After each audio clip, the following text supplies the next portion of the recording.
Ang focus naman natin sa module na ito ay road safety. Dumadami ang mga naiulat na aksidente sa kalsada, mga banggaan ng sasakyan, mga taong nasusugatan, at maging mga namamatay.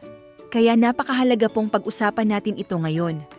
May tatlong mahalagang paalala tayo rito na gusto naming ipasa sa inyo para makaiwas tayo sa disgrasya. Gamit sa ulti ang flip chart, ibahagi natin sa audience ang mga ito. Una, laging magsuot ng DTI-approved helmet at seatbelt. Para sa mga nagmomotorsiklo, panangga ang helmet laban sa pinsala sa ulo sakaling maaksidente. Para naman sa mga sakay ng sasakyan, ligtas tayo kapag naka-seatbelt. Dapat naka-seatbelt ang lahat, kasama din ang driver. Ang mga nakaupo sa harap at nakaupo sa likod.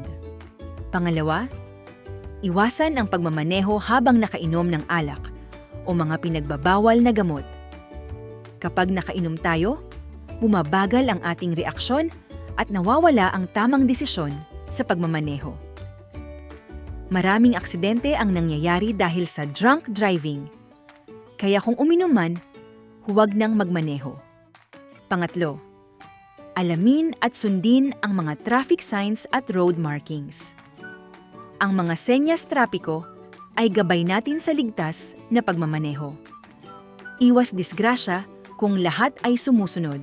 Sa madaling salita, protektahan po natin ang ating sarili at kapwa sa kalsada sa pamamagitan ng tamang gamit ng DTI-approved na helmet at seatbelt. Pag-iwas sa pagmamaneho kapag nakainom at pagsunod sa mga road signs and batas trapiko.